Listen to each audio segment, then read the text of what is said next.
What's up mga Lods? For today's video po, may nag-request po sa akin itong video na ito. Sabi niya sa akin, Ma'am, pwede po bang ikwento niyo po yung unang karanasan niyo po pagdating sa sex? Ano nga daw ba pakaramdam ng isang babae kapag ka na-virginan? So yan po ang ating pag-uusapan, pero bago yan, kung hindi pa nga po subscribers, palambing naman, please don't forget to subscribe and click the notification bell para updated kayo palagi sa mga bago kong upload na videos.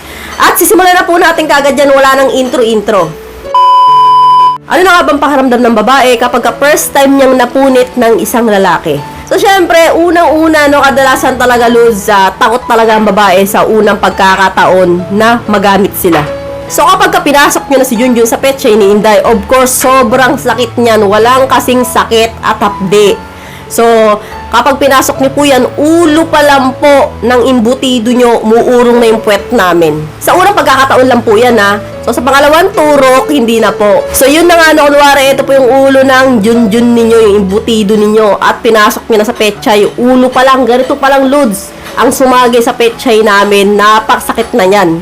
So, ako po, nung una ko po ay umuurong talaga yung puwet ko, at talagang humihiyaw ako sa sakit. So, ewan ko bakit ganyan yung pakiramdam, no? Yung parang talagang mapapahiyaw ka sa sobrang sakit. Kasi po, sabi po nila, meron daw pong parte ng babae doon sa loob ang napupunit. Yung parang manipis. So, kapag po yun ay natulak ng ulo ng Junjun ninyo, ay napasakit po talaga yan. So, kaya nga, kapag po ang babae ay first time ninyong makatalik, ay wag na wag niyo pong bibiglain yan. Kasi po, sobrang sakit po talaga yan. Talagang sisigawin ng bonggang-bongga. So, lalong-lalo na kung manipis yung pader ng bahay ninyo, talagang mapapahiya ka. So, ang gagawin nyo, Lods, diskarte, syempre, kapag alam nyo naman virgin po yan, no? At syempre, dahan-dahan lang kung maaari, gumamit ka ng pampadulas, langis, petroleum jelly, o kaya, kahit ano pa yung mantika, kung anong gusto mong ilagay, floor wax. So, bahala ka na sa buhay mo. So, ilagyan nyo po muna yung pahidan po ninyo na marami. At ang pagpahid nyo po dun, syempre, pahid muna, and then, pasok si Junjun. Tapos, kapag nawala na po yung pahid ulit, no? Papahidan nyo po na ilang beses, hindi na po isang beses. And then, dahan-dahan po dapat ang pasok ni Junjun. So, wag po kayo magmadali na parang wala ng bukas. Kasi po, napakasakit po talaga yan. So, yun po yung pakiramdam ng babae kapag unang sex namin, talagang winawarat kami. Grabe, sobrang sakit. Nung ako yan parang gusto ko nang itulak sa bangin yung kapartner ko. Kasi nga talagang sobrang sakit yan, hindi mapaliwanag. Pero unti-unti, Lods, kapag konti-konti yung pinapasok si Junjun, unting-unting napupunit po yun, unti-unting lumuluwag, sumasarap po yun. So, masakit, masakit, masakit, masarap, masarap, masarap. So, ganun po yung nararamdaman namin. Yung sakit po na nararamdaman namin na sobrang sakit, napapalitan po yun ng sarap pa konti-konti. And then, kapag nakapasok na po yung gitna niyan, yun, pwede nga pong ibaon. Kasi po, pag nakapasok na po yun, yung gitna ng Junjun ninyo, yung kalahati, kayang-kaya na namin yun.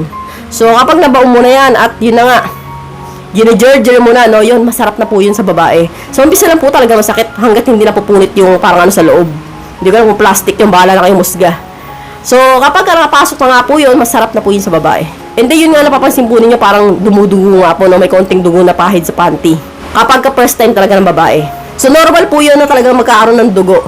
So, hindi namin sobrang dami na parang regla. So, konti lang, no? Aking konti lang na nakita ko And then, after na nga po yung Lods, kapag nag-second round na po kayo, yun, masarap na po yun. Wala na pong sakit yun. So, kapag po ang babae humihiyaw po sa pangalawang pagkakataon, arte na po yun. Hindi na po yun totoo kasi po, sa umpisa lang po talaga masakit. And then, next day, kapag kaarawan nyo na pong ginagawa, baliwala na po yan. So, unang-una lang talaga, unang tikim, unang warat, unang punit. Doon po talaga lang masakit yan. So, gano'n nga po, Lods, yung tamang pag-jerger sa babaeng virgin pa. So, wag na wag po kayo magmamadali, Lods, kasi po, yan po talaga yung pinakamasakit na pagkakataon namin sa aming mga buhay. So, ewan ko sa mga lalaki kung anong pakiramdam ninyo kapag first time ninyo. Siguro wala naman napupunit dyan sa ulo ninyo. Diba? So, sa amin mga babae lang yun kasi sa amin po may butas. Ulit sa first time ko, yun, ang sakit talaga. Parang gusto ko umiyak. Parang gusto ko sampalin yung, yung partner ko. Pero, next day, hinahanap-hanap ko na yun. Ganun pala, ang sarap pala. So, ang sarap ulit-ulitin. Hindi na ako makatulog na walang jerger. Oh, nagtatawa lang kayo. Totoo naman hanggang ngayon, hindi na makatulog na walang jerger sa gabi. Hinahanap-hanap ko talaga, na-addict na ako. Oh. Tiyatawarin nyo naman ako. Kala nyo magbibiro ako. Siguro nga kayo, hindi rin kayo makatulog na walang jerger kapag may katabi kayong babae. Normal lang naman yan. Basta may katabi kayo, basta yung katabi ninyo, asawa ninyo, hindi asawa ng kapitbahay ninyo, di ba? So, normal lang na jumargel kayo gabi-gabi. Walang problema dun. Basta sa inyo yung babae. So, hanggang dito lang po mga lods. I hope you learned something in this video. More videos to come. Kung may request ka pong video, just put the comment below at gagawa ko po ng video yan. Maraming salamat. And see you again to my next video. God bless. Bye-bye!